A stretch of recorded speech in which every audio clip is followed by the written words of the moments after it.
Okay.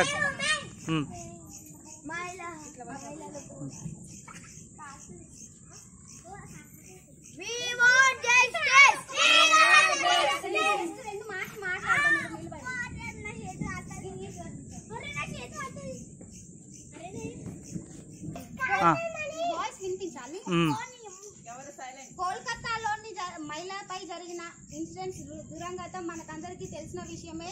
ఒక మహిళపై ఒక doctor వృత్తిలో ఒక చేతులు జోడించి ప్రాణాలు నిలిపే ఒక డాక్టర్ పై జరిగిన ఘటన చాలా బాధాకరమైన విషయము. ఆ మహిళ ట్రైనీ డాక్టర్ డ్యూటీలో ఉండగా ఒక అత్యాచార ఘటన జరిగిన విషయం భారతదేశాన్ని మొత్తాన్ని కలిసివేస్తుంది.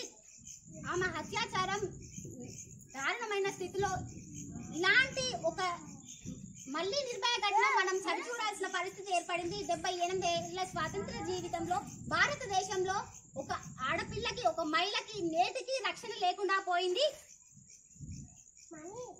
ఆ మహిళ ఘటన తలుచుకుంటేనే బాధాకరమైతుంది, తలుచుకుంటేనే విభత్సకరమైన విషయం ఏర్పడింది. కళ్ళ పొంటి నీరు, ప్రైవేట్ పార్ట్స్ నుంచి బ్లీడింగ్, రక్తం చెప్పుకుంటేనే పోస్ట్ మార్టం రిపోర్ట్స్ ని చూస్తుంటేనే దరిద్రమైన పరిస్థితి ఏర్పడింది. ఇప్పటికీ ఒక న్యాయమైన వృత్తిలో ఒక భూమిపదగబడిన వృత్తిలో ఉన్న ఒక మహిళకు రక్షణ లేకుండా పోయింది. ఇదేంటి ఇది తలుచుకుంటేనే మరి రేపటి